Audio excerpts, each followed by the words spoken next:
Basically, I'm going to sit down, but we are recording this. We're recording this for a couple reasons. First of all, we're going to post that. You'll have access to it. This entire slide set will be sent to DAR, and I want to make the point, we're very careful. There are a lot of links in the slides. So when I have time, I'll click on a link and you'll see behind it some reference, some source. It could be a blog, it could be a study, it could be something. Those links will all be live in what I send you. And so you'll be able to do your homework. The reason we're recording this is, among other things, for other people to use, but a week ago we were just up the road in Alma, in Gratiot County. Unfortunately, we didn't record it. It was an open meeting. We were not as heckled as the Wahlberg meeting I heard about, but it was very, very difficult. And we were completely misquoted repeatedly in the newspaper. So there's a tremendously inaccurate article in Alma. We're working on how do we retract, whatever you do, retract it and clarify it. So this will be recorded. That doesn't mean that we don't want questions. Of course, with this kind of a group, I would suggest we'll take as many questions as we can, and maybe we'll hold some for the end. Okay? So I hope this is helpful for you. So we're going to record what we see here. By the way, you will recognize that we need you. This is a call to action. It's a lot of information, but we do have action items at the end. This is a pretty sober topic. It is not getting better. It is getting worse. It has gotten significantly worse since we were here. So we're going to talk about the red-green axis. It is red and green. The red would be the communism. The red would be the left. The red would be the people that want to destroy America for their reasons. And the green is their new partner. Their partner is, of course, Sharia law and the global movement to have Sharia law be the law for the entire world. So these two people have become friends. They work together. And so the red-green axis really exists in America. Again, these are people that you might recognize. When we talk about the enemies within, we're talking about the video, for example, that Trevor Loudon made that you may have seen. There's a new version, The Enemies Within, and he talks about Islam as well as the progressives in the Congress. Jim Simpson is another person that we work with, and Philip Haney, you may have heard Philip Haney. Philip was in Michigan. Philip is the DHS whistleblower who had all the records that he put into the database deleted. Those records were directly related to the Diobandi mosque network that produced dead people in San Bernardino and dead people in Orlando, Florida. So Philip's work is very valid and part of our background. And of course, Ann Corcoran is the woman who has been tracking refugee resettlement for 10 years, and we're going to listen to her right now. This is her latest video that she actually did specifically with us for... I've been to Southeast Michigan, the region most likely to become a collection of Sharia bills, where large numbers of Sharia-compliant residents will live according to Islamic Sharia law instead of the U.S. Constitution, and where Constitution adherents, be they atheists, Jews, or Christians, will live in fear until they are forced to leave.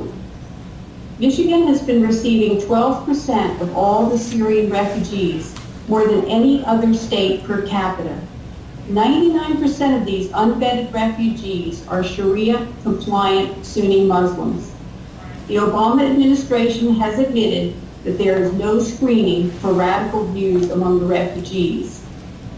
Welcoming Michigan, the propaganda arm of the refugee resettlement industry, has infiltrated entire county and city governments and established several welcoming cities throughout the state. The outrageous secrecy of the refugee industry is most evident in the case of Oakland County, where over 11,000 refugees have been placed over 8 years without the consultation of the county government as required by federal law. The forces in Michigan out to defeat Donald Trump include all of the components of the Uniparty: the globalists in favor of massive immigration, legal and illegal, the Chamber of Commerce, the GOP governor, the leadership of the legislature, prominent county executives and city councils, the Michigan Catholic Conference, and the Muslim Brotherhood are all on the same team, the Uniparty. They welcome all refugees, regardless of the security and health concerns of the average Michigan citizen. Together, the forces of the Uniparty have facilitated the building of more than 100 mosques in Michigan, along with the surrounding real estate to house madrasas and residences for the Sharia compliant. More importantly, the Muslim Brotherhood, operating as CARE, has, via their partnership with the Department of Justice, created an environment where municipalities will not challenge the construction of any new mosque out of fear of exorbitantly costly lawsuits. The creation of Sharia bills as a way to establish legal pluralism, where the American Constitution is no longer the law of the land. We only have to look at a troubled Europe, Britain, and now Canada to see where Michigan and the rest of us are headed. I've personally witnessed the Michigan transformation. Dearborn, Hamtramck, Warren, Sterling Heights, once vibrant cities, are succumbing to the Sharia bills within them. Women in Michigan's Sharia bills, as in Europe, no-go zones, cover themselves because they have accepted that they are the property of men under Sharia. This accepted male supremacy is a problem for all women who live in or near an emerging Sharia bill. Michigan is undergoing this fundamental transformation faster than any other state. Local governments and schools foster non-assimilation and accommodations for the Sharia compliant. Health records of refugees are not shared with local health departments. Criminal prosecution cases are reluctant to identify immigration status. Legislation to penalize the secrecy associated with refugee resettlement and guaranteed constitutional protections are stymied by the Uniparty. Houses are being sold by longtime residents who are afraid. Immigration is the only issue that matters. We will live or die depending on how many immigrants we admit and from where they come. Once they change the demographic makeup of America, no other issue you care about will matter. That is extremely sobering. This is a woman who for 10 years has been tracking refugee resettlement. She comes to Michigan and records this video. She did not have to do that. She's got people all over the world sending her information. She recognizes that we are closer to the European phenomena that you see than we are to the rest of America. So even though we're here, and most of what she's talking about is an hour away in southeast Michigan, it's here, it's in Michigan. And we're going to give you the statistics on Lansing, and you can see, among other things, the Somali population in Lansing is growing every single year, and that's part of the problem. The other state that's in very dire straits is Minnesota, and that's because of Minneapolis, and again, the same Somali community who will not assimilate, who are extremely Sharia compliant Sunni Muslims. So I'm going to continue from there, but that really shakes me up every time I see that video. I'm just curious, was some of that new to you, or do you see that? Is it as sobering to you as it is to me? And I've seen it 100 times. Yes. All right, let's go on. It really is happening. Just for review, for those of you that maybe weren't here a year ago, refugee resettlement is legal. It is secretive, it is dangerous, and it's unnecessary. We could take the dollar that we spend on refugee resettlement and spend it in safe areas in the Middle East, for example. We could help 12 refugees. So we are not anti-immigrant. We are not anti-Muslim. We, Secure Michigan, which is a voluntary organization with no bank account, we're not asking for money. We were accused of all of that last week, by the way. We've been identified by the Southern Poverty Law Center as a hate group. We do not like Sharia.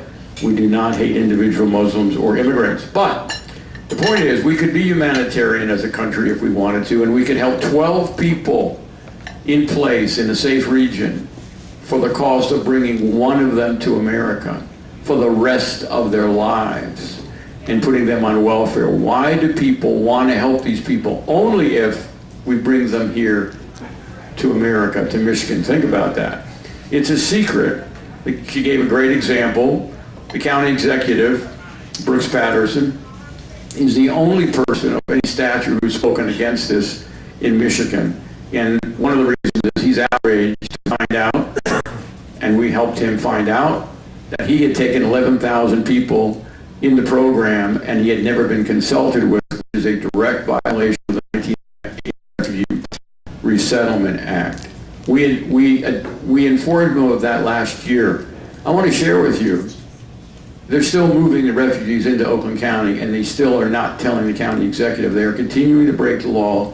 So the State Department we have, the Justice Department we have, DHS that we have under the new administration is continuing to deliver refugees at an accelerated rate. We take always over 10% of the unvettable Syrian refugees into Michigan.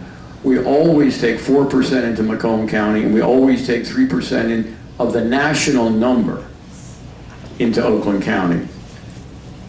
So the secretiveness continues. And of course, it's extremely dangerous because we have groups of people moving all over the world. I mean, the number of people moving in the world on any given day is unbelievable. You have migrants in boats off of Sicily moving into Europe. You have people moving into Sweden because they have better benefits. And you've got people legally and illegally entering America. And many of those people, particularly the ones that practice Sharia law when they get here, and we're going to spend time on that. If you practice Sharia law in America, you are very likely breaking the law, and you are most definitely violating the Constitution. These are the guys that make money. These are the vendors who bring people into Michigan.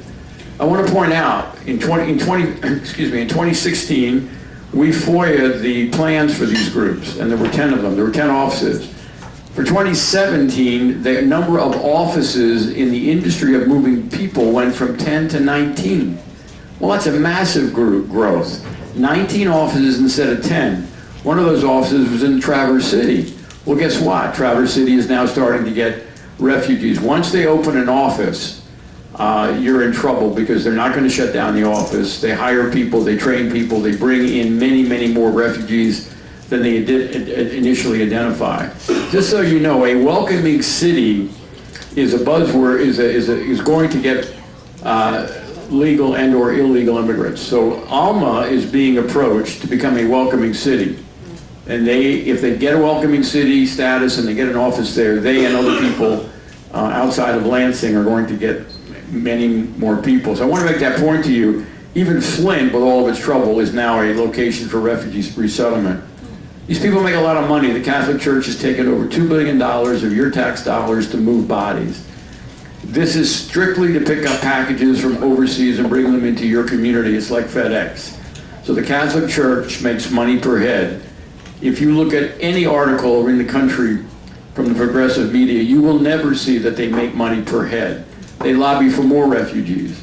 Obama had 12,500 Syrians last year. These organizations that make money ask for 100,000 Syrians.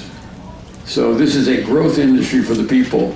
We have $20 trillion debt.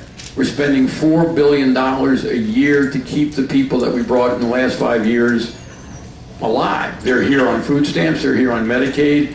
95% of them are on food stamps after a year of being here, and after 5 years we still have 60% of them on food stamps, which is 4 times the national average.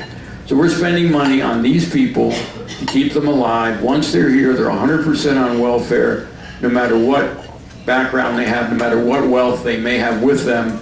We pay them to live in our country in addition to paying to bring them here. You know, the numbers used to be really interesting and people got really alarmed. For those of us doing this, the numbers are getting boring because they don't go down. And, you know, we try to keep them updated, but people come in every single day. So I'll give you some numbers, but there's much more to talk about than the numbers. So since fiscal year that started in October of 2007 till last October, we had 32,500 people on the legal immigration program called Refugee Resettlement. The counties in green are places where Syrian refugees were taken in, and you can see that they're not just in the southeast, they're other places. You can see that Macomb County is number 2 to Oakland County. I want to make a comment. Macomb County is the poster child for illegal and legal immigration in the United States of America. The county government wants to be the home of legal and illegal refugees. So it is a very progressive county, and it's the focus of some of our work, strictly because this is what Michigan looks like with one of its most progressive counties. Again, the numbers are numbing, but I'll give them to you anyway. Barack Obama wanted 85,000 refugees last year. Look how close he got, 84,994. He wanted over 10,000 Syrians. He got 12,587 unvettable people into America last year. We want to point out the Somalis. The Somalis are strikingly non-assimilating. There are measles outbreaks in the Somali community in Minnesota. FGM is a big problem amongst the Somali community. And there's a Somali community in Michigan, in the 2 cities of Lansing and Grand Rapids, that obviously are right here. Michigan was number 4 last year in total refugees, number 2 in Syrian refugees. And now we go to October of this year, the new fiscal year, until May 8th. So I'm a week behind, but you know what? The numbers are still progressing. So as of last week, again, we've got 6,122 Syrians unvettable. 98% of them now are Sunni Muslims. We know that. They declare that. But we still took in another 5,200 Somalis. Why are we taking Somalis? We've been doing it for over 10 years. There's over 130,000 Somalis in America. Why? And the answer is General Foods, Kellogg's, cheap labor, Republican Chamber of Commerce is part of the reason. So Michigan is still number 6. We're number 6 in the country right now on refugees totally. We're right up there at number 2 for the dangerous people from Syria who are unvettable. So if you look at the fiscal year from October 1st till now, Lansing has had refugees delivered to it by the industry, which is primarily the Catholic Church, which I think might be called St. Vincent Charities in Lansing. 15 different countries. Well, think about that. Over the 8 or 9 years, Lansing's taken in, I believe, over 30 different countries. All those languages have to be supported in the school systems in the surrounding area. So if Lansing is the hub, those people can be put into neighborhoods within 100 miles of Lansing, and they are. So you've got a significant issue with refugee resettlement right here because Lansing is a hub. Even though where we live in Troy and Clinton Township, we have the bulk of the Syrians and the Iraqis. Here you have well, let's look at it. So we have Lansing as the top number in each of these countries. Look at Syria. You have Syrian refugees. You have 57 Somalis. That's just, by the way, that's just since October. You've got people from Afghanistan. I didn't know there was a country called Bhutan until I started getting into this. There are Muslims coming in from Burma, and so on. It just keeps going. So the Catholic Church is bringing in all of these people into Lansing. You can see the countries. I want to make a comment. Yes, there are Christians in Iraq, but for the last 2 years, 74% of the Iraqi refugees have been Sunni Muslims. So there's a terrible genocide in Iraq, particularly in northern Iraq. And again, we could help the people there, 12 for the 1 people we bring here, but we're not bringing large numbers of Christians anymore. That's part of the Obama policy. By the way, nothing's changed. So I want to make the point here. We have a new administration, we have a new State Department, we have a new DHS, we have a new Justice Department. The rate of arrivals of refugees is almost exactly the same. The number of Syrians is the same. We have no extreme vetting. So we have not yet made the progress that was committed to. And that's just a sober situation. Maybe that doesn't matter if you live in Arkansas. But if you get the intense bombardment that we get in Michigan every day is an issue. Okay, on the way out the door, Mr. Comey made an interesting statement. He made a comment. He was talking about something else, and off the cuff, they asked him a question at a Senate hearing, and he was talking about, yes, we've got 2,000 investigations ongoing, or there's 2,000 individuals, they call them violent extreme investigations, that means terrorism, and he said 300 of the 2,000 are in fact people who came into America as refugees. So that's striking. There have been people saying that there's no connection between refugees and terrorism or refugees and crime, and that's absolutely not true. Okay, so let's focus on Islam, because that's our issue. We have Sunni Muslims, Sharia compliant. They're Sharia compliant when they come here. Maybe more Sharia compliant. Think about that. If you travel to a new country, you didn't speak the language, you'd be more dependent on the leadership you have locally in the mosque. Maybe you weren't compliant in the Middle East because you didn't need to be. There are all kinds of people, and you spoke the native language, and your grandma was there. Well, now you come to America, your family's not all with you. You listen to the imam, so you might be even more Sharia compliant here. And oh, by the way, you're on a mission. It's called Hijra, so you understand why you need to be Sharia compliant here, even if you weren't Sharia compliant there, because that's your job. So the goal of Islam is to make all of humanity submit to Sharia law. So you people in this room are just not Sharia yet. If you were Sharia compliant, you'd look at this room and you say, well, these people are not yet Sharia. Well, what is Sharia? Sharia is a legal system. It would be the equivalent of a constitution. By definition, if you believe that Sharia tells you when you get here, your job is to promote Sharia. Some of you might promote it via violent jihad, San Bernardino, Orlando. Some of you might become a principal in a high school or run for office, and that's your promotion of Sharia. So if you were in the William Federer meeting this week, you heard about Sharia being Islam. Sharia is the law for Islam. Coming into a country under the cloak of being a religious thing. It grows to be a political thing. You're going to see candidates running who are Sharia compliant and want to promote Sharia, so it is political. And then at some point, when the numbers are strong enough, it becomes military, as you see in San Bernardino or Orlando, not just in northern Iraq.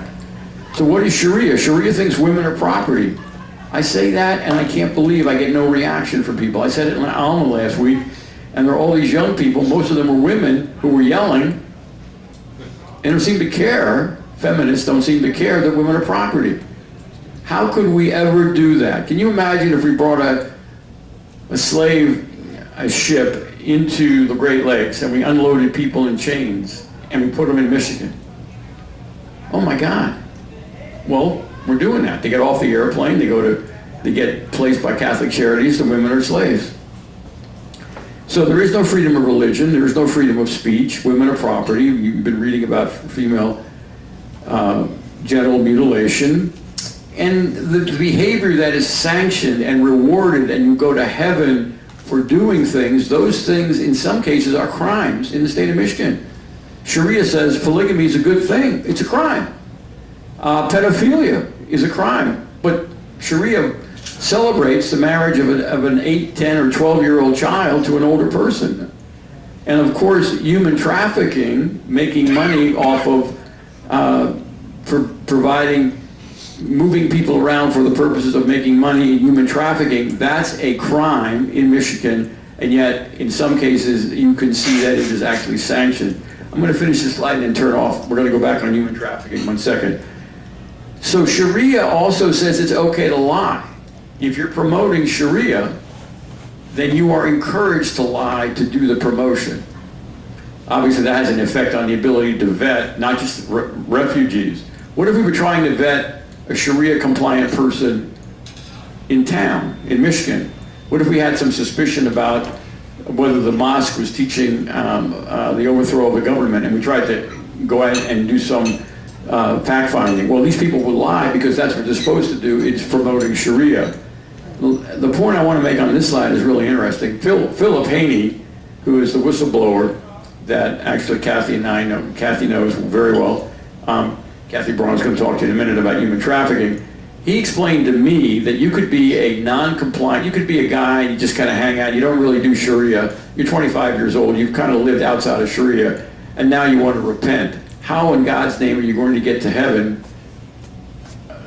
Thank you very much. How are you going to get to heaven if you've been living outside of Sharia? Well, one of the things you can do is put bombs on yourself and blow yourself up and take a few people with you. You'll go to heaven. That's the ticket. But if you don't want to blow yourself up, you can raise your hand and get involved in the refugee program and come to America. So hijra means you move from one country to another to promote Sharia. If you do that, like the 12,579 Syrians who came in here last year, you punched your ticket. So just like a suicide bomber, a person who is a migrant for Sharia is on their way to heaven. Let's go back and spend just a few 5 minutes or so with Kathy Braun. Kathy knows a lot about human trafficking, and she's gonna chat with us about that relative to this topic of Sharia. Kathy. You want to record it? So. You do want to record it? Yeah, use the microphone. Okay. I got involved in this really because I'm the state coordinator for the National Day of Prayer. So I work with prayer groups all over the entire state. And this is actually a spiritual battle. And so I am really well connected with major prayer networks all over the nation. And we know our authority in Christ. Because this system is anti-Christ. They may say, oh, we believe Jesus was a prophet, but that's it. They don't believe he is the Son of God. And actually, at their mosque, at the Dome of the Rock in Israel, in Jerusalem, you know, there's a monument that says God has no son. So we have to recognize this is an anti-Christ spirit that is rising up against America, against our communities. So for over a year, I worked for Senator Emmons, and she's a friend of mine, and she's very involved in human trafficking, creating awareness amongst the politicians, government servants, police, hospital, medical people. And so what I have really felt is important is to wake people up about Sharia so that every time they hear the term Sharia, they will think human trafficking. They will think slavery. And so what I've done, I've been studying, and I worked with Phil Haney and even Kamal Shalim. Kamal is coming into Michigan in about 3 weeks. So I was talking with his daughter yesterday and setting up meetings, and I had William Federer in the Senate building this week and invited all senators and legislators. And do you know how many came? Very, very few. But Senator Colbeck was there. Because, you know, we're trying to wake them up to what Sharia is. It is a constitution, and it is, there's Islamic trilogy is what I want to say, and it equals Sharia law constitution. The Quran makes up 14%, the Hadith 59%, and Shira 27%. And so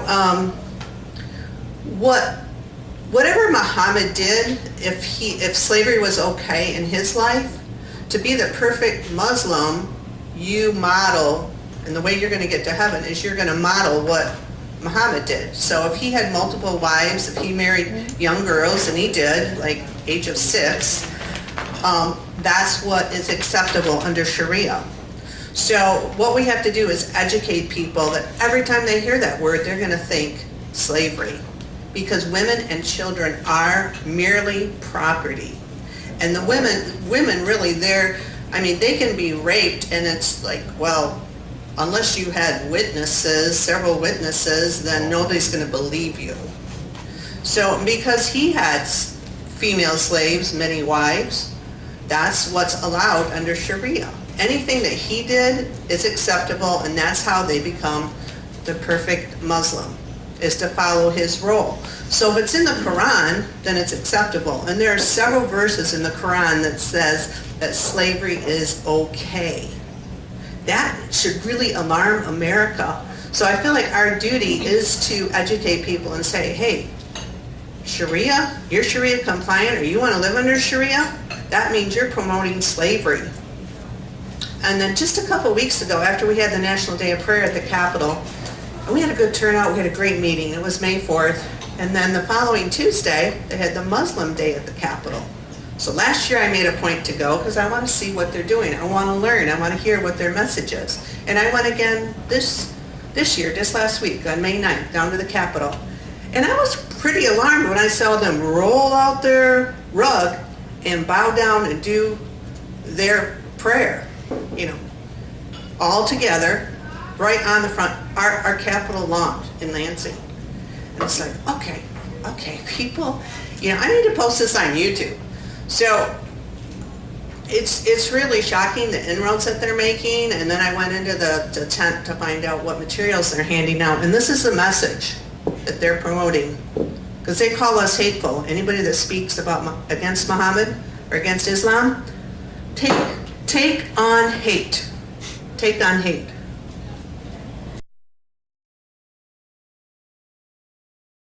And I have like specific references from the Quran and from all their books that promote, that say slavery is okay. Our word today is human trafficking. Of course, they didn't use that term then, but it's slavery. And thank you. I'm glad I had the opportunity to be here. Thank you.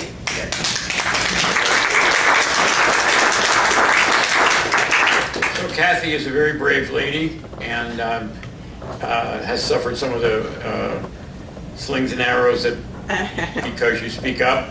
I want to make a comment. Yes, right. From the Senate. So listen, if you have time, it's a very, very sad story. There's something in England that's very, very sad, and there's something called grooming gangs. It's in a paper that Kathy and I and another person wrote. Grooming gangs is something that the police covered up for years. It's a way for groups of people to leave the mosque, which is where it starts, go out in the community and farm young girls, meaning they identify young girls, they become maybe their first boyfriend, they bring them into a situation with drugs, etc., and they commit them to slavery.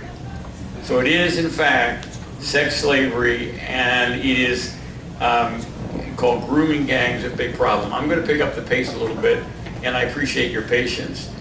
You can go to our website and you can see a video. It's very well done called 4 Stages of Islam. I'm just going to go through that. There's a lot of ways to talk about how progression happens. The point is there's a definite progression.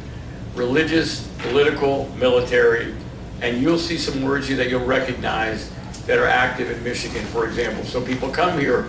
Muslims move into non-Muslim countries in bigger numbers. Islam is a peaceful religion, according to George Bush. What a terrible mistake. As the Muslim population grows, there are cultural conflicts become more visible. Okay, we started to see that. It is inappropriate for men to assume because a woman is not covered that she is to be groped or even raped. That's a cultural distinction that they don't get. There's no excuse for that. Then all of a sudden they become victims and they portray themselves as victims of racism. Some of us have been called racist. Some of us have been called racist in the newspaper. Islamophobia was an invented term, just to take the victim card, to play the victim card, and anybody that talks or criticizes anything, what we're doing tonight, we are committing hate crimes. If we were in this country of Canada, we would be arrested for speaking, and you might be for listening. What we're doing right now is defined as a hate crime, because we're being critical of Islam. This is America. We could be critical of the Catholic Church. We could be critical of people. That's the way it's called free speech. However, under Sharia or an encroaching Sharia or creeping Sharia situation, we would be committing a crime. The people that practice Sharia ask for accommodations in employment and health care, have to take breaks to do their prayers. And the biggest accommodation to try to get is courts. There are between 50 and 80 Sharia tribunals in England. Hard to believe. These are people who want to be tried. They want to live under Sharia and have court cases decided by Sharia. We've got an issue of that emerging in the United States and Michigan. This is really, really sad. The government schools in America, there's no question, are sharing in detailed ways what can only be called indoctrination into Islam by our children. So your grandchildren, when they get on the little yellow bus and they go to the 2nd grade or the 9th grade, they are being shared positive stories about Islam and they are being indoctrinated. There's no question. I talked about blasphemy laws. If you talk out against it, it's a hate crime. This is interesting. As they grow in numbers and acceptability and accommodations, they get a little bit more feisty, and they openly reject and defy secular laws and culture. Well, one of the things about America is we expect people to assimilate. Well, who's this guy? This is the new mayor of a city that has 9 million people in the city. That's 9 million people like in the state of Michigan. So this guy, how did he get elected? How did that happen? Is there any message for Michigan? And then he comes out and says, immigrants should not assimilate. So you can live in England, you don't need to assimilate to the history, the tradition of, and the law system of England, which we look up to as where we get lots of our jurisprudence is based on British law but this guy got 9 million people, and he tells them they don't need to assimilate, the people that are moving in great numbers. So think about that. This man runs a jurisdiction of 9 million people. Now I want you to just pay attention to this. Michigan is our home. We love it here. But there are some challenges that we have to face, and we have to do it now. We, together, we must act. We cannot wait until our children are poisoned. We cannot wait until their dreams are crushed because we have shut down their schools. We cannot wait until nearly 1 million Michiganders lose their health care. We cannot wait until robots continue to take our jobs. We cannot wait until our young people go elsewhere looking for the kinds of economic opportunities we should have built them right here at home. We cannot wait until some Americans are told that they are less American than the rest of us and made to leave. I'm Dr. Abdul Al-Said. I'm the son of 2 proud Egyptian Americans. And I was raised by my father, Muhammad, and my stepmom, Jackie, from right here, Gratiot County, heartland of Michigan. Together, this diverse, if highly unlikely American family, they taught me some things. They taught me about real leadership. They taught me that real leaders are people who can stand firm against the powerful, stand strong with the weak, and stand humbly before God. When I was appointed health commissioner in the city of Detroit, we immediately got to work. That meant providing classes to every child who needed it at school for free. We tested every single school for lead in the water. We stood up to corporate polluters who put their profits ahead of our lungs. I'm doing this because I believe that the challenges that are faced by poor and working black people in places like Detroit and poor and working white people in places like Ishpeming and Big Rapids, those are the same challenges, and we have to solve them. I am done with the notion that says that certain people can't be a part of the solution. We cannot wait. We have to be the change. I am here today to announce my candidacy for governor of the state of Michigan.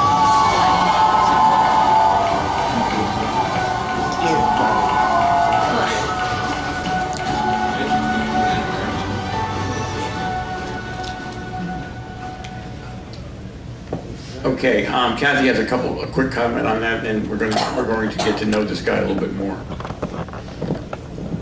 When I stopped at the Capitol building, when they had the Muslim Capital Day last week, I ran right into him face to face. Lord put me on the sidewalk when I was walking up to the Capitol, and it began to feel, it was like, whoa, some sort of spiritual battle ahead of me, and I'm looking, and I was like, look straight ahead, Kathy. And here he came right at me, and I just looked him right in the eye, and he's looking at me, and I'm like, deliver him, Jesus. You know, it's like, help him know you.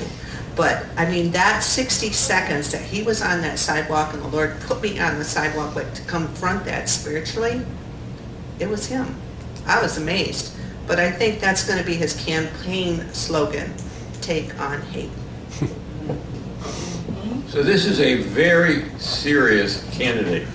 Now I know when you mention this to somebody, and you may have done the same thing, people laugh and they say never. I disagree. This is a definite, more than a probability. Think about it. By the way, real quickly, he has said that he's left of left. So he's very, very, very progressive. He's left of Bernie Sanders. And he's also come out in the first week of his candidacy, he wants to make Michigan a sanctuary state. Well, that's a pretty bold thing to say in the beginning of your campaign. I want to point out to you, and by the way, this is where our links come in. So you can click when I send this to you. You can click, and you will get an article by Leo Holman. This is the next Obama. Look at how professional that video was. Look at how polished he is. Look at how groomed he is. Look at the issues that he talks about. He is absolutely the left wing's candidate. He's not going to talk about Sharia, except that his wife is Sharia compliant. And so he is a Sharia compliant person running for the governor of the state of Michigan. This is the perfect storm. They would never put up a candidate to be embarrassed. This is the Muslim Brotherhood. This is CARE. They will not let him lose, in my opinion. When you look at all the other things that we see, that you're seeing, this is a very, very likely person who could run the state of Michigan. Now, who would vote for him? Well, the Democratic National Committee would come here to support him. Keith Ellison, who is a Muslim, would be here. He's number 2 in the Democratic Party. Elizabeth Warren would be here. It's so critical for the Democratic Party to do the same thing they did with Obama. Now, who are the people that are likely in Michigan to vote for this man? Well, I would propose to you that the Roman Catholic Church will endorse this man, just like they basically endorsed Obama. How could you not vote? How could you not vote for Obama? How could you not create history? It didn't matter what Obama's background was, if you could even find out. How could you not vote for Obama? How could you not vote for the first Muslim, Sharia-compliant Muslim for governor of the United States? So the Catholic Church, and these are 2 articles that you can link to. The Catholic Church are enablers of Islam. Catholic Church punishes priests who speak out against Islam. The Pope,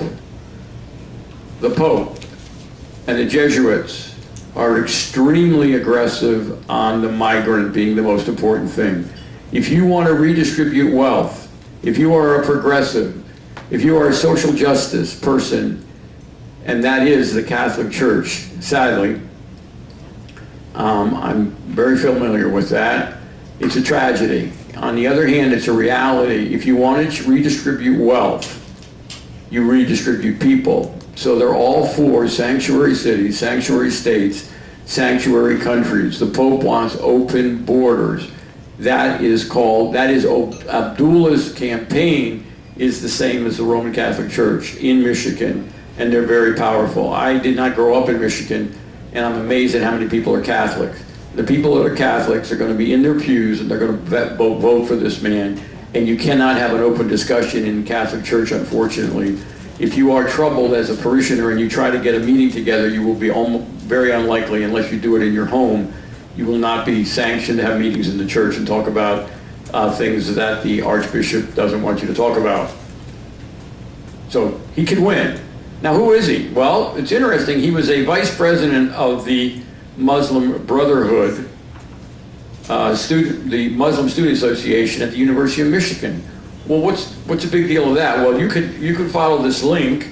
I'm going to try the links just to show you the real. If we lose it, we'll lose it. Okay, this is the link. So all the things this is all the detail you could ever want about the Muslim Student Association. It is part of the Muslim Brotherhood. Many of the people who are officers in the Muslim Student Association went on to commit crimes in America and other parts of the world. They're all, you can look at different situations by name, people who went off and did something. People who, you hear this guy, James Madison University MSA sponsored a jihad panel and extolling Islamic suicide bomber, etc. These are activists. This is not a benign organization. So that's the group that he was the vice president of when he was there. Well, if you're there, you take a pledge. Well, what is the pledge? This is the man who's running for governor. This is the pledge. He was a leader. They have their meetings like we have a Pledge of Allegiance. They start their meetings that way. By the way, there's 600 chapters, so it's not just University of Michigan, but that's this guy's background. Jihad is my spirit, and I will die to establish Islam. Well, this is the Muslim Brotherhood pledge. Jihad is our way. Dying in the way of Allah is our highest hope. The Muslim Student Association is the Muslim Brotherhood, the terrorist organization, according to Saudi Arabia, the United Arab Emirates, but not the United States of America. This guy is part of that. Now, I want to make a point. His first comment was, we need to make Michigan a sanctuary city. I don't know if you've noticed, but all of a sudden, everybody's popping up to be a sanctuary city. So this sanctuary city means you favor illegals. You want illegals to come to your town. They will not, you will not, your police department will not enforce cooperation with the federal government to remove people, even people that are criminals, okay? So Lansing was a sanctuary city for 10 days, which is not really a joke, it's a sad situation. The Wayne County Sheriff, in today's newspaper, I added that this morning, is making it more difficult for the police to cooperate with the federal government. So in Wayne County, if you are indicted as a criminal and you are out on bond, they will refuse to call ICE, even though you're charged. So Washtenaw County made news earlier in the month, declaring the whole county a sanctuary county. Not only that, they're going to collect money in Ann Arbor to take taxpayer money to pay for the legal fees for the immigrants that come there. So this is basically punching Trump in the nose. Use the word sanctuary city and they're popping up all over the place. Traverse City wants to become a sanctuary city. So this is important in a number of ways. You are inviting illegals into your community. That favors Abdul because Abdul wants to have the whole state be a sanctuary. And of course, this is favoring Islam. So this is not by accident. These people are organized. This is part of the organized pushback. Well organized. So I want to be a sanctuary city. All those things that you hear across the state are basically endorsements for Abdul. So we have enemies within the state of Michigan on the topic of legal and illegal immigration. Who are those people? Well, the governor is absolutely the enemy. He wants illegal and legal immigration. He wants to be the most welcoming state in the country. We know for a fact, firsthand, that state Senate Leader Meekhoff is all for refugee resettlement. He participates and allows senators in his hearing to call other senators racist because they ask questions. We were there. Abdul, we've got to put him in the picture. You've got a guy next door who wants sanctuary cities. He's certainly an enemy. And then we've got the Macomb County Executive Mark Hackle, who's been identified nationally as the poster child for refugee resettlement. He wants cheap labor. He wants Syrian refugees. He supports Syrian refugees coming in large numbers into Macomb County. The mayor of Detroit and the mayor of Sterling want legal and illegal immigration. Of course, the Muslim Brotherhood and the organizations that make money, namely Samaritas, which is Lutheran Services, and the Roman Catholic Church, and Welcoming Michigan, which is a propaganda arm to promote in Alma and other places refugee resettlement. Well, money goes along. By the way, some of these guys may not even know what Sharia is, but they probably like money. And we've been able to track through Freedom of Information and other sources, money is flowing from individual people who are associated with CARE and our business people. By the way, it's a little joke. We call this Hotel Damascus because this gentleman owns a Lodge. A Lodge has probably 25 hotels in Michigan. And in one case in Sterling Heights, this guy put up 100 Syrian refugees in his hotel. And we found out. And but he's also a check writer for the Muslim Brotherhood. So he has written checks. And you can click on this link, and you can click on this link, and you can see the dollar amounts. Paul Ryan has accepted a check from the Muslim Brotherhood through this gentleman. Mike Bishop, I believe this is your Tim Walberg, one check for $500. Ask him. Maybe he didn't know. Maybe he gave it back. The record says he took $500 from the Muslim Brotherhood. Marco Rubio, all these other guys, two first-term representatives, Mitchell and Bergman. Of course, these people are Keith Ellison and Andre Carson. You know who they are, and of course, our Democratic senators. These links are live. If you go there, you will see what we see. who's this guy? Well, you may not realize, but in Southeast Michigan, the #1 place to get your MRI is a place called Basha Diagnostics. This is Mr. Basha. He was formerly a board member of another Muslim Brotherhood front group, the Public Affairs Commission, and he gave a check to Ronna Romney, to Mike Rogers, to John McCain, and Justin Amash. So we have both Paul, on the previous slide, Paul Ryan gets your attention. On this slide, Justin Amash would get your attention. Now, some of these people do good things in other areas, but on this topic of refugee resettlement and the pushing and shoving in Palestine and Hamas, some of these people who have taken money, including Justin Amash, are on the wrong side of the issue, despite all the other good work they might do. So you can verify this. This is why we say this is not a Democrat problem. This is a Republican problem. The Chamber of Commerce puts money in people's pockets for cheap labor, and unfortunately, that's a Republican problem. All right, I have a few slides. I appreciate your patience, and we're going to talk about Sterling Heights because it's a real story. This is a place that became a welcoming city 6 years ago. It's really near where we live. We know it really, really well. So this is what goes on in Sterling Heights. Sterling Heights gets sued by the AICC mosque, who wants to put the third mosque in this town.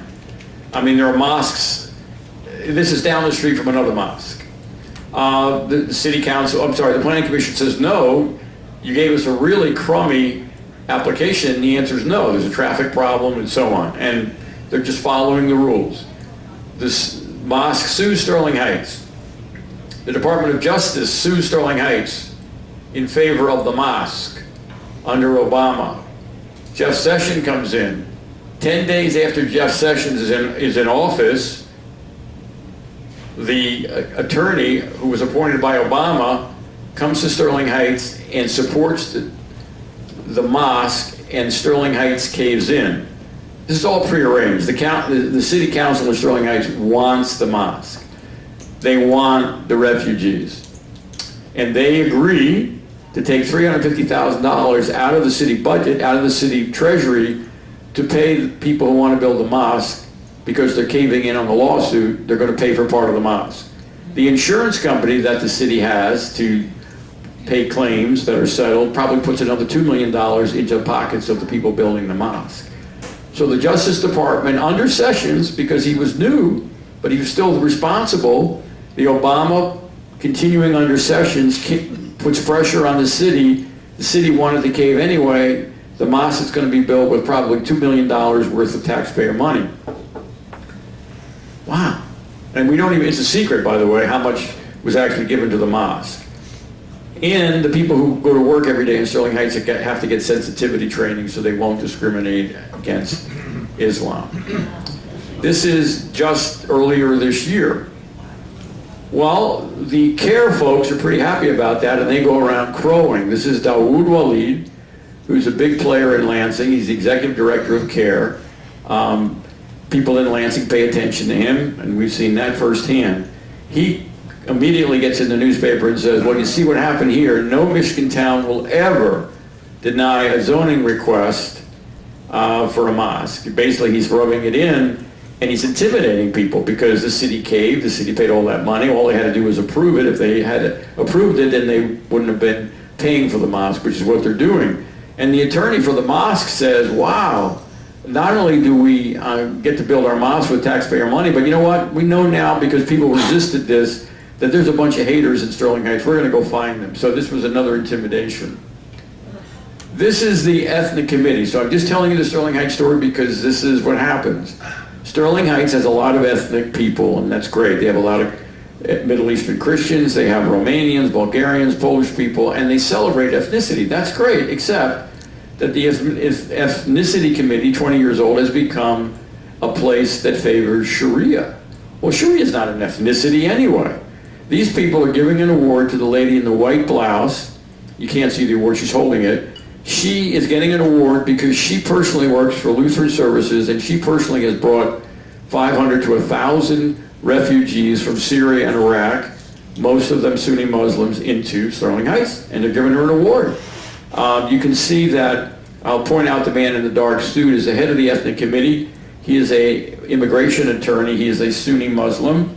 And the lady on the right in the hijab is obviously, well, wait a minute, she's got a website, and she was bold enough to post on her website on October the 10th of last year that she was personally helping 500 Syrian refugees who were being housed in hotels. We know one of the hotels, waiting to be moved into Sterling Heights, Warren, and Madison Heights. She's looking for volunteers for coats, which is a nice thing to do if you brought people to be in the freezing cold Michigan winter. But the point is, on that day, she was supporting 500 Sunni Muslims from Syria on one day. And what's interesting is she's waiting to move them into to residences in Sterling Heights and other places, and she's with a mosque. She's with the AICC mosque, who is suing the city. So there you go. So I would suggest that this group of people is favoring Islam by crossing the line from ethnicity to promoting what? Promoting Sharia. I went to the ethnic committee cultural exchange, and I got a free copy of the Quran. So think about this room filled with tables. Over here you can get Polish food. Over there you can see Polish children dancing. You've got Romanian people. You've got all this wonderful European ethnicity. That's great. Oh, wait a minute, there's a table here, and there's a guy, he's an imam, and he's handing out Qurans and this other literature, very, very fancy, highly done professional literature, all soft-selling Sharia. All of them are soft-selling Sharia. What would the Prophet Muhammad really think about ISIS? ISIS isn't Islam. It's extremely, find Jesus in the Quran. I mean, what's that got to do with ethnicity? The point is that nothing to do with ethnicity, except this is the new normal. It's acceptable, and if you, God forbid, say anything about this, then you are a hater. I want to show you one of the brochures, which I think is up here, says, how real is the terrorist threat in the United States? You're 7 times as likely to be killed by a right-wing extremist than by a Muslim terrorist. This is what's being promoted at the table. That means you should be afraid of me. You are 7 times more likely to be struck and hurt, maybe even killed by me, than by a Muslim terrorist. So this is way out of line, but this is normal. Okay, I wanted just to point that to you. And then, of course, the people that make money, Samaritas is Lutheran Services, they're at the table promoting citizen classes. If you come into the United States as a refugee, you're on a fast track to become a citizen and to vote. Welcoming Michigan is there again promoting that. So the rest of the Sterling Heights story, this is the last slide. I'm dramatizing this because this is really happening in Michigan. So after the city caves and puts up $350,000 to pay for the mosque, plus the insurance money to pay for the mosque, train their people, 7 citizens stand up and say, this is absurd. And they go to the best lawyers in the country. That's David Yerushalmi, who wrote the text for American Law for American Courts, which has been adopted by 8 states. That's Robert Muse and Karen Ligo. These are the best lawyers in the country, and they have decided that Sterling Heights citizens have a lawsuit and that the county government, the city government, and the mayor are liable for favoring Islam, committing a crime, and denying citizens freedom of speech. They basically, the way they did the consent agreement, they kicked all the people out of the room, out of the hall, and signed the papers with the Justice Department and the mosque. And so this was a very complete setup. The zoning application was set up. It was poorly done on purpose. They could have just built the mosque. By submitting a poor application, they got shut down. They got millions of dollars to build the mosque through a lawsuit, and they got training of the employees, so they got much, much more by putting a crappy application forward, knowing it would be lost. Why did they do that? Because they knew the Obama administration would come in with its own lawsuit. Unfortunately, Jeff Sessions let that go through. So that's a little bit of detail. That's a real story. This case is coming on June the 1st. It'll be the first preliminary hearing, and you may want to pay attention to it. So let's talk about what actions people can take. This is a very sober subject. We got a few actions that we would suggest. We recognize that we're losing. I mean, I was here a year ago. I'm not suggesting that I or my little group was going to solve a problem, but it's worse. That's all I'm saying. We gather information, we work with some wonderful people, and we try to spread the message. We've done 61 of these meetings. we're still losing. So one of the things we found is there's a training that people have taken called Foundation for Applied Conservative Leadership. FACL, FACL is another name for it. Apparently, in a one-day seminar, people learn things they don't otherwise know. You learn how to make your politicians afraid of you. And so I'm going to go to school on June 3rd for the day, and I'm just sharing that with you as an example. This training was held in Traverse City. It was held in association with the Michigan Conservative Coalition and Battle Cry. So this is the preferred training for people who really, really want to get active. We have a lot of people that listen to the stories and learn from Bill Federer and other people, but it's really time to take action. We're running out of time. So this is something we're going to try, and we're going to come out of this training, we hope, being able to do things which we haven't figured out how to do. We're active, but we're not making progress. So think about FACL training. Another action item. We happen to agree. We're not optimistic. If you look at the money flow into Washington, D.C., why would the Congress ever declare the Muslim Brotherhood a terrorist organization? They took money from the Muslim Brotherhood. They would be putting themselves out of business. They would be associating with a terrorist organization. So it's unlikely that the Congress is going to do anything. Well, there are plenty of organizations on the terror list that didn't go through Congress. I mean, North Korea is on the terror list. Congress didn't say that. So the State Department has the ability to declare the Muslim Brotherhood a terrorist organization. Well, that would be a home run for Michigan. We'd shut down CARE, but it's probably not going to happen because the Congress is motivated by the Chamber of Commerce, who puts money in their pocket for cheap labor, and some of them take money directly from the Muslim Brotherhood. So we got a problem. We also have a problem because as Sharia makes progress in Michigan, we're going to have human trafficking, we're going to have rape, we're going to have child marriage, we're going to have polygamy, we're going to have women being mistreated as crimes. They're crimes. And since they're crimes, they need to be persecuted as crimes. We need law enforcement who were lulled to sleep for 8 years under Obama and told never to say jihad, never to say Sharia, never to say Islam. They've got to start doing their job. And so we found an organization with John Guandolo, who used to do the training in the FBI, or polygamy in the home, it's still a crime. And if you've been trained to look the other way, that's not acceptable anymore. So our point is, we're not really waiting for Congress or even Washington, D.C., and even the executive branch is disappointing. We're simply saying we want to be safe. So we're going to get equipped with concealed carry permits, if that's what it takes, and we're going to challenge our law enforcement. Do you have the training to identify the crimes that you need to go after to keep us safe? So just another suggestion. You may want to learn more about this as well. This link is live. You can see, by the way, I'll just share this with you, part of the antagonism about these people is that these people are really scaring, scaring the other side. And so this is John Guandolo. He just trained for 3 days, police department in Phoenix, and got crucified because he's talking about the real world of how do you deal with how do you do counterterrorism. He's teaching people who should know better, but have been taken out of the game for the last 8 years, and he's being attacked by the left vociferously. That tells me that he's a good guy. And by the way, everything that he talks about is specifically addressed in this article.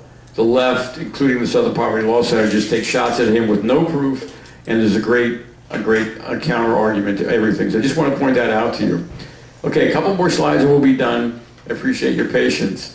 So what do? Well, our suggestion is don't get sucked in to talk about religion. We're not talking about religion. We're talking about a legal system here. If somebody says Sharia, Islam, you say Sharia. If they say Muslim, you say Sharia. We're not attacking an individual Muslim person. We want to talk about Sharia. If the woman is covered, she's Sharia compliant. If the guy running for governor he was in the Muslim Student Association, ask him a question about the pledge. We want to talk about Sharia as a legal system, not Islam as a religion. And we want to realize that as a legal system, its goal is to replace the U.S. Constitution. The Constitution has an Article 6, which talks about, 6, which talks about sedition. Sharia, and people promoting Sharia, including CARE in Michigan, are guilty of the crime of sedition. They're trying to overthrow the government. Another action item is talk about the Muslim Brotherhood money. Do your homework and, maybe you can help Tim Malberg explain what the hell happened, but if you took money, that's what you got to talk about. Somehow we need Muslim Brotherhood taken out of America. I'm not sure how it's going to happen. We would recommend that you really go and ask your law enforcement people locally, how can they do their job if they can't say Sharia and jihad, if they can't understand how laws are broken, even though the laws are condoned by Sharia.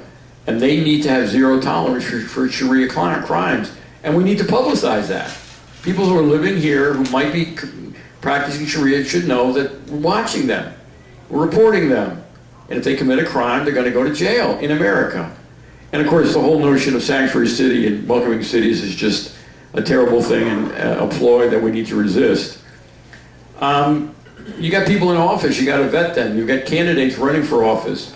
What is their position on the Muslim Brotherhood and refugee resettlement? I mean, this is actually the words of Donald Trump. The United States cannot and should not admit those who do not support the Constitution. Well, how about Abdul? Would place violent ideology over American law. How about imams? How about 80% of the imams are associated with Saudi Arabia and promote ideologies that talk about overthrowing America. And these people are not allowed to commit crimes or participate in criminal behavior just because they think it's okay under Sharia. And even in terms of oppression of women or people with different sexual orientations, this is a problem, and this is what Sharia condones. So vetting the people in office and vetting candidates are critically important. We do not have a candidate for governor on the Republican side who will speak about these issues. Maybe one will emerge, but we do not. We have given this presentation to Bill Schuette's senior attorneys. Nothing. Brian Calley has all this information. Nothing. If you put a candidate up against Abdul and you never talk about Sharia candidly, what a waste. And finally, this is our number one goal. The man cannot become the governor of Michigan. That's my job, that's your job. Remember, the allegiance that he took, I will die to establish Islam. Let's ask about that. Let's clarify that. Learn more about the Muslim Student Association. That's a massive anchor around his neck if anybody ever talks about it. Find a Catholic friend and challenge them. Are you going to vote for Abdul? Under what conditions would you vote for Abdul? Then you may not have even heard about it. We need to chip away at the Catholic voters. And also, anytime somebody wants to talk about a sanctuary state, whether it's the guy in Lansing or anywhere else, you have to challenge that. These people want open borders. That's what sanctuary states mean. It means laws are not enforced. Well, if laws are not enforced, then you're entering a situation where you have something called legal pluralism, meaning there are places in England where they want multiple constitutions. They want to be able to choose to live under Sharia, so it's extremely dangerous. And then Ann Corcoran said this earlier in the video. This is the issue. It's the only issue. We will live or die depending on how many immigrants we admit and from where they come. Once they change the democratic makeup of Michigan, of America, no other issue you care about will matter. And we're grateful to Ann, and we thank you for your patience.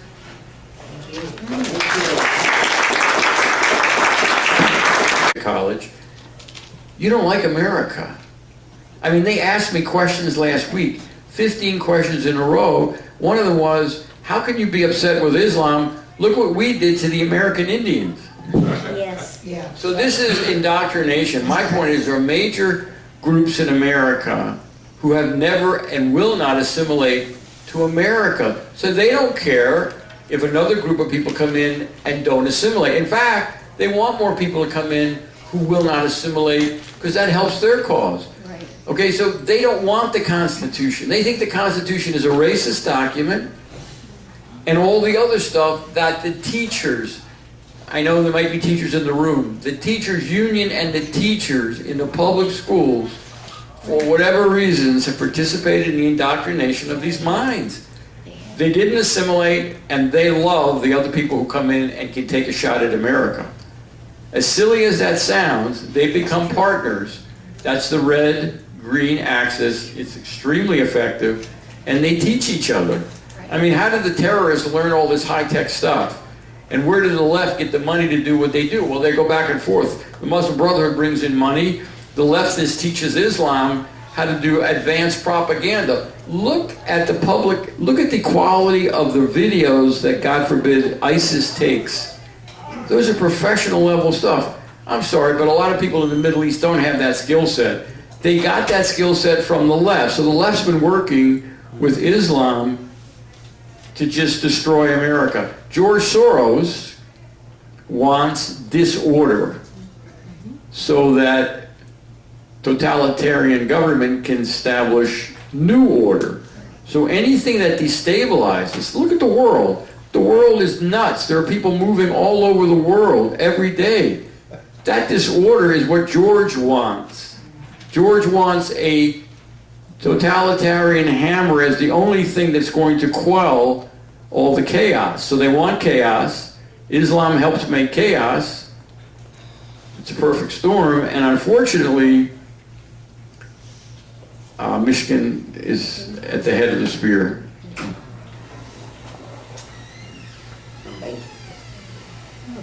Anything else? Yes, John. It seems that the root cause of this starts with Immigration Act of 1965, before which it would not have been possible to bring in large numbers of people who were Muslim. And then with the Refugee Act of 1980, which also allowed a huge number to come in. So if we don't fix those two, then we're never going to solve the problem. We can do, I love the seminar, it's really great, I hope you do it in many more places. But if they keep coming out the same numbers, we're done. So how do we stop the inflow? You got to stop your bathtub. When it's overflowing, you got to stop the water first. Then you take care of the damage.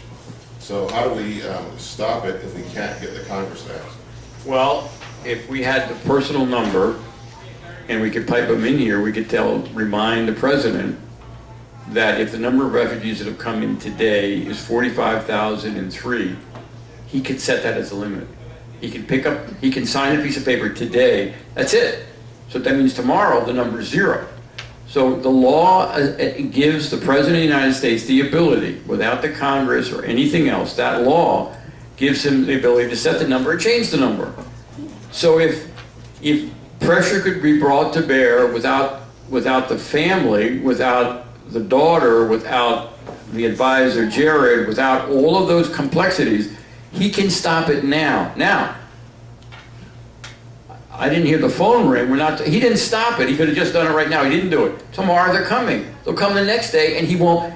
If he doesn't stop it, then there's no other way to say it. It's on him. It's not on the Congress. And by the way, there's so much behind the Congress that they're not going to do anything. So we have a real problem. The answer is, the only answer really is for him to set the number. Just so you know, right now the 19 offices are building their plans for 2018. That's what they do. The 19 offices that bring bodies into Michigan, they write a plan. It's called an abstract. We FOIA'd them last year to get them. They're collecting them right now. They're going to go, by the way, they don't get reviewed by the county commissioners. They don't get reviewed by anybody. They go to the head of the Catholic Church services, the head of the Lutheran services, and they review them. They submit them to the State Department. So my point is, the plans are in force for the 19 offices and any new offices to bring more people in next year. I don't think Congress will get to the law. I could be wrong. I mean, I hate to be this pessimistic, but we could have already stopped it. Why didn't we stop it? There is a new head of the Refugee Resettlement office. His name is Mr. Lloyd. Maybe people can reach out to him and just remind him. How about this one? In the law, there's something called absorptive capacity, meaning if you've exceeded your capacity to absorb, they're not supposed to bring anybody. That's in the law. I would suggest if we're taking 10%, 12% of the unvetted Syrians, we're only one of 50 states, but we're taking over 10% of the unvetted Syrians, maybe we've exceeded our capacity to deal with it. What are you talking about? We have language translators, we got people, smart people at the University of Michigan. How about policemen? Do we have enough policemen? Do we have enough sheriffs? Do we have enough FBI guys to stop, with all those people here, to stop crime or to stop the city? So I gave a negative response. I apologize. It's a great question, John. I'm out of ideas too. So the president can stop it right now. Property. How could you ever allow? And okay, how could the Catholic Church take money to bring in a major portion, more than half of the 12,579 people we took in from Syria last year, who were Sunni Muslims? The women, the men, and the children all think that women are property. That includes all the women who are already here, our women. And they're all our women. I mean, I don't want a woman just because she wears a hijab to be treated like a slave.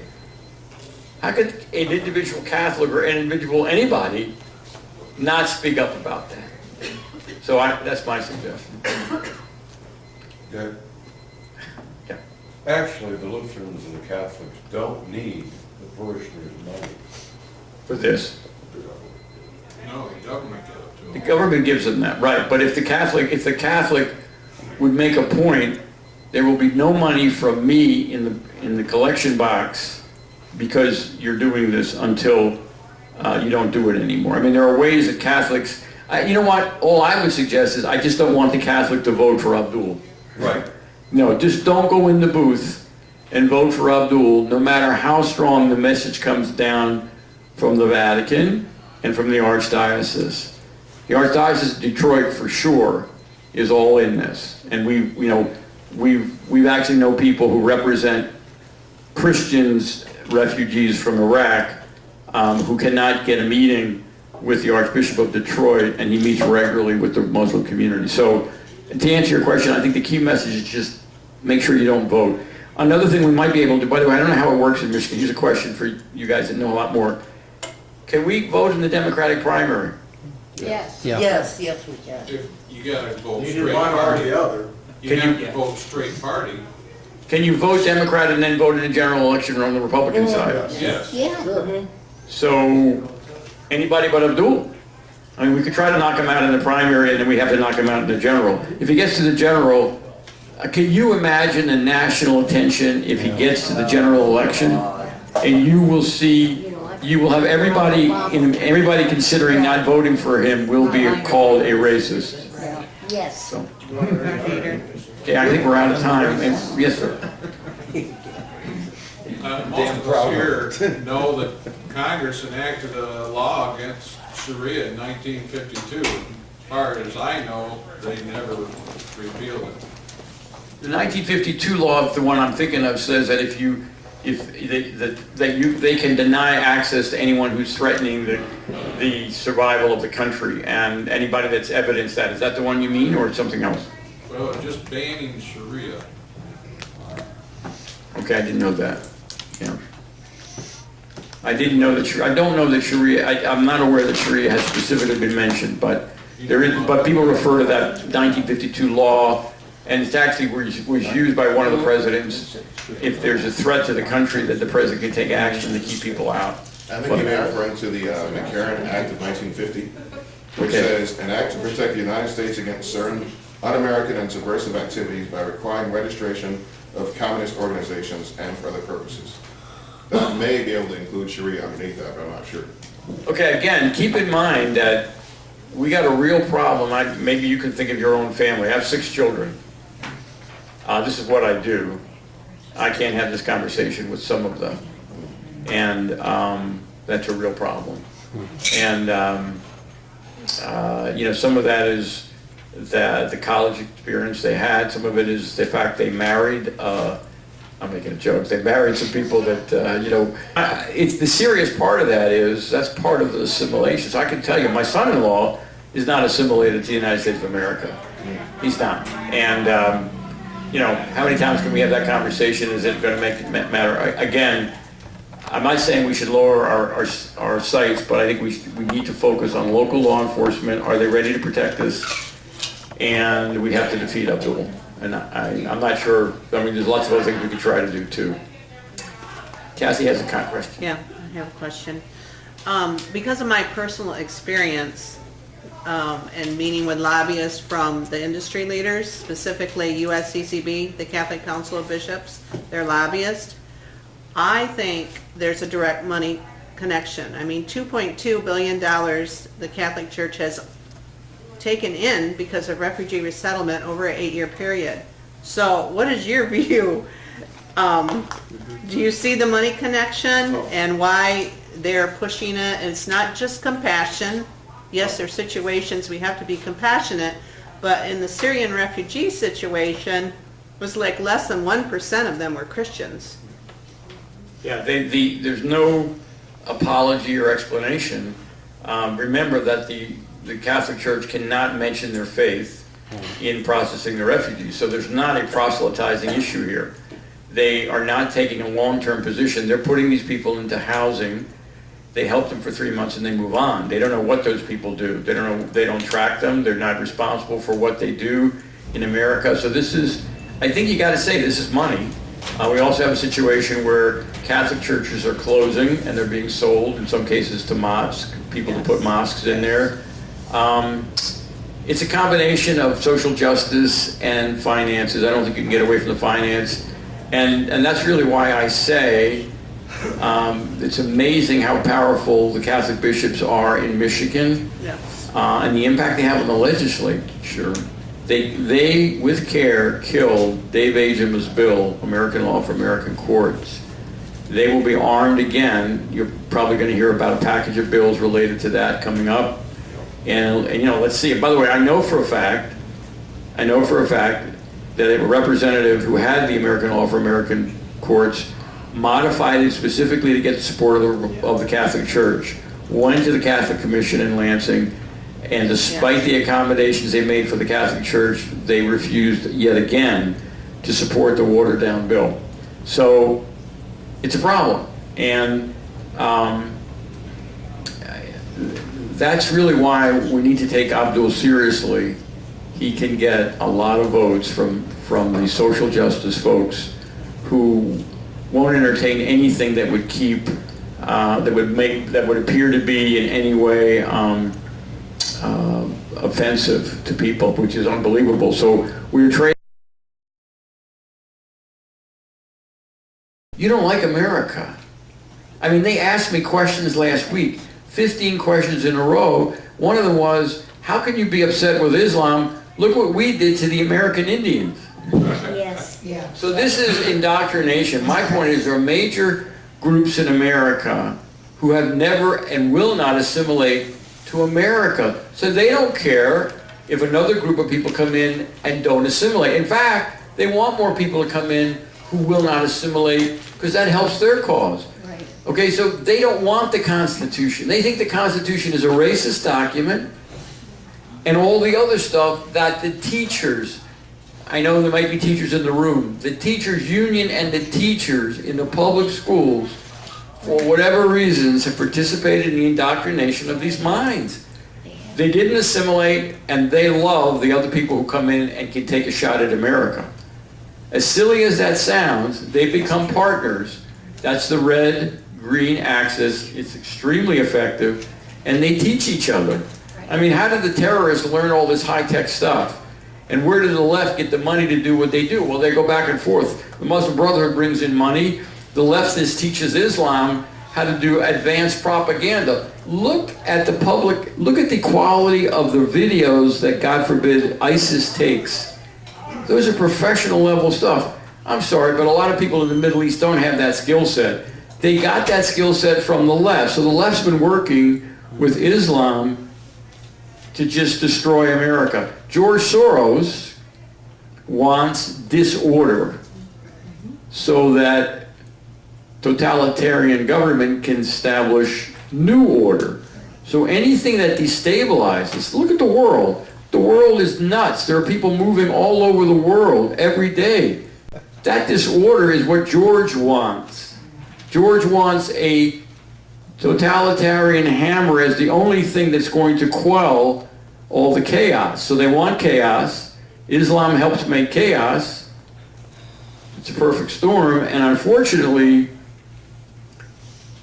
Michigan is at the head of the spear.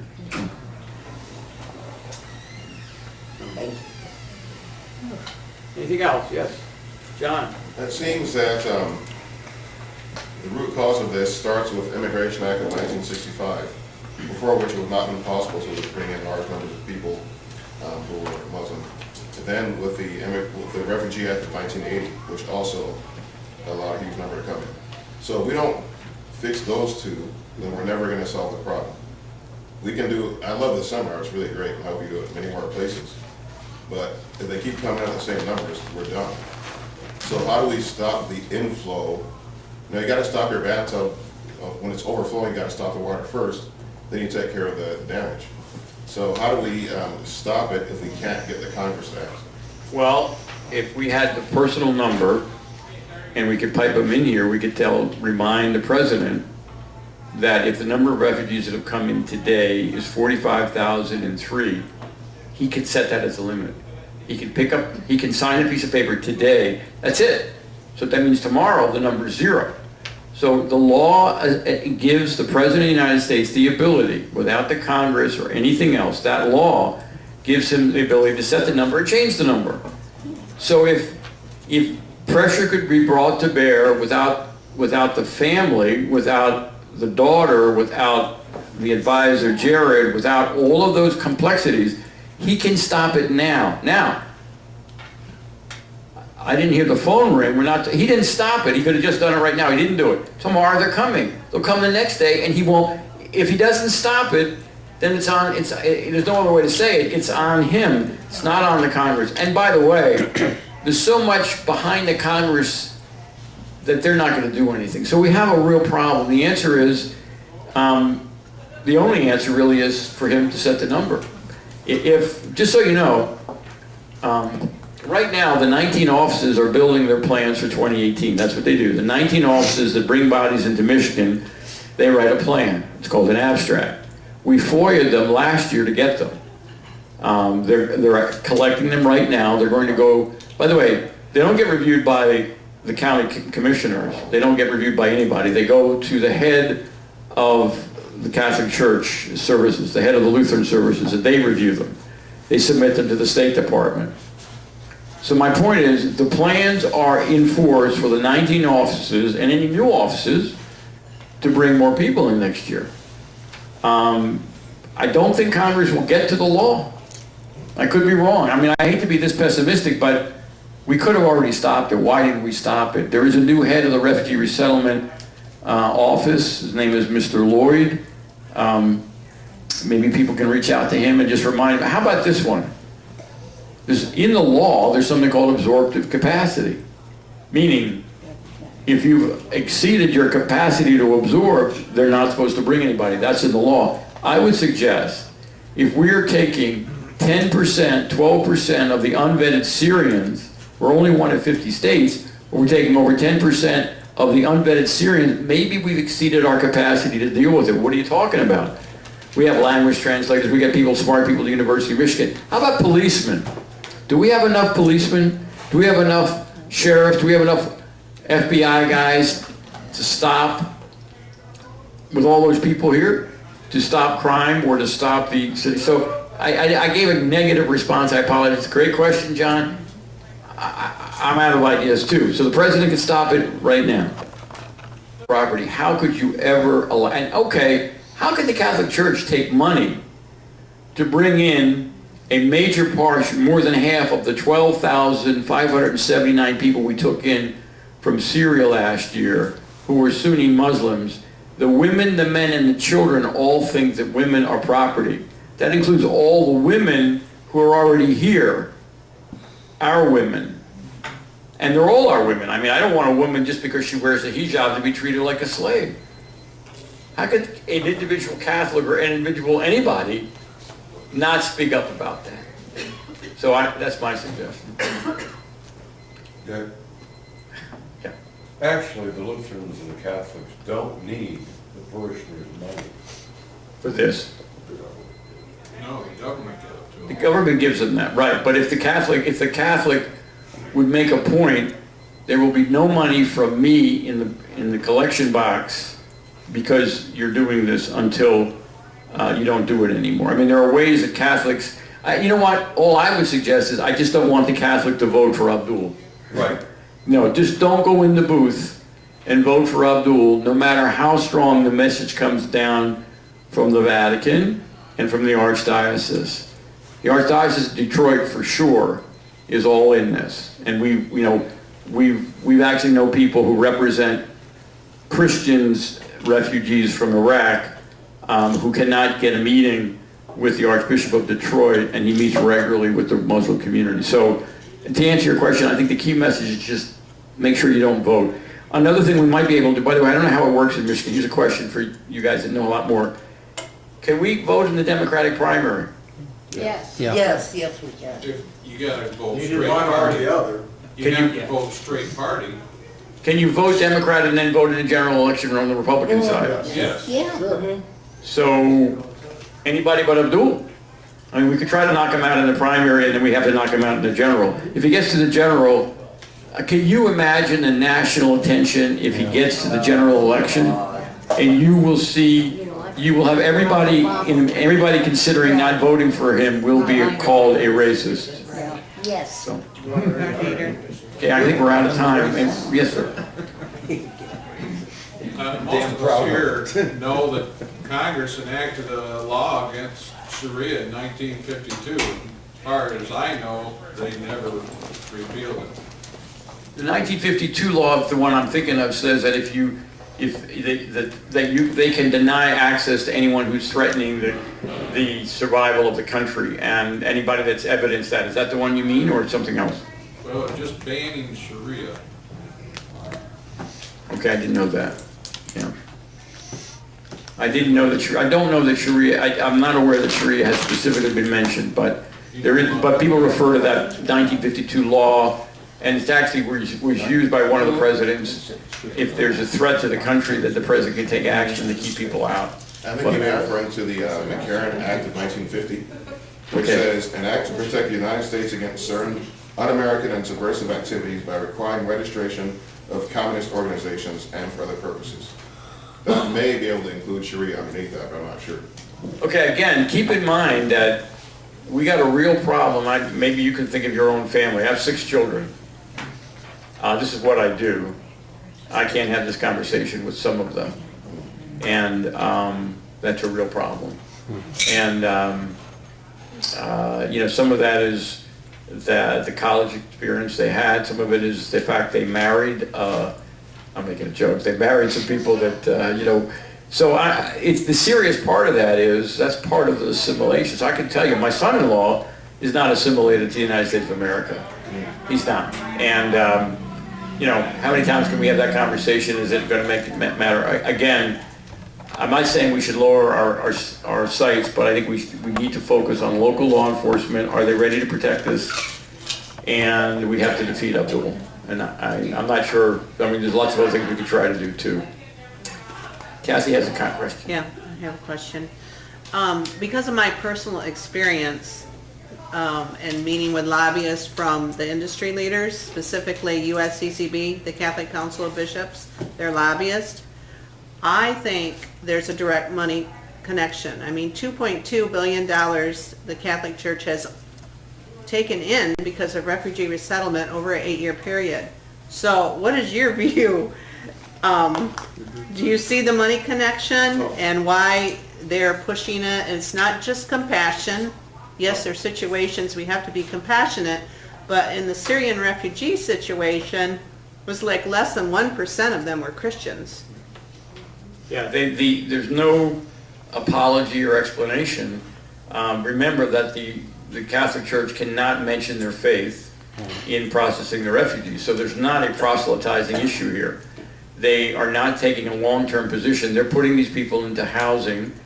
They help them for 3 months and they move on. They don't know what those people do. They don't know. They don't track them. They're not responsible for what they do in America. So this is, I think you got to say, this is money. We also have a situation where Catholic churches are closing and they're being sold, in some cases, to mosques, people to put mosques in there. It's a combination of social justice and finances. I don't think you can get away from the finance. And that's really why I say it's amazing how powerful the Catholic bishops are in Michigan, and the impact they have on the legislature. They with care, killed Dave Aja's bill, American Law for American Courts. They will be armed again. You're probably going to hear about a package of bills related to that coming up. And you know, let's see. By the way, I know for a fact that a representative who had the American Law for American Courts modified it specifically to get the support of the Catholic Church, went to the Catholic Commission in Lansing, and despite the accommodations they made for the Catholic Church, they refused yet again to support the watered-down bill. So it's a problem, and that's really why we need to take Abdul seriously.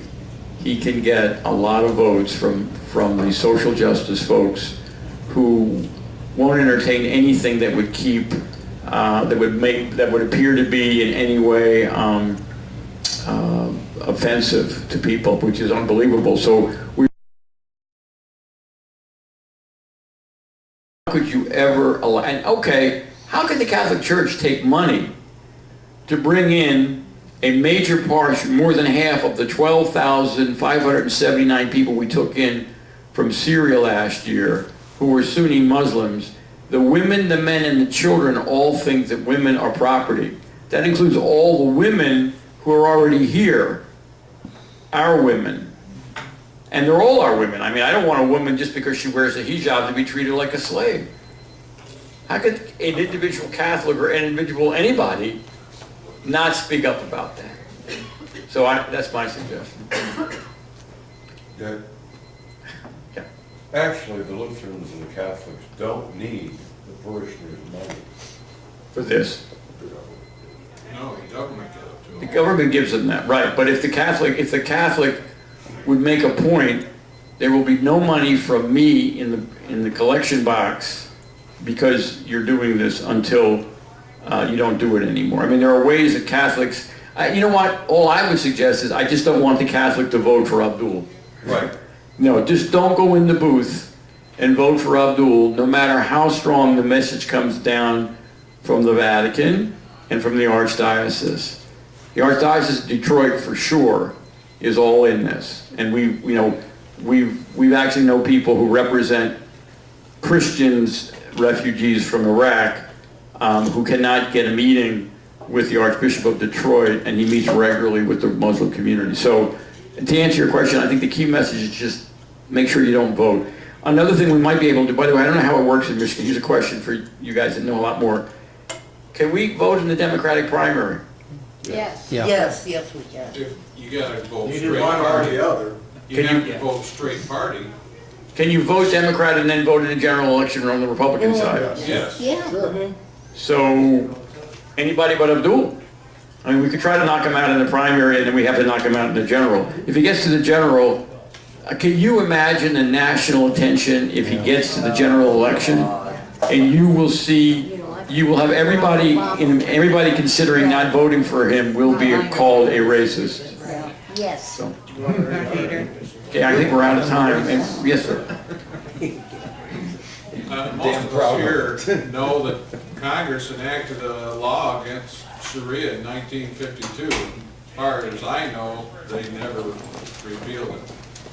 The 1952 law, the one I'm thinking of, says that they can deny access to anyone who's threatening the survival of the country, and anybody that's evidenced that. Is that the one you mean, or something else? Well, it's just banning Sharia. Okay, I didn't know that. Yeah.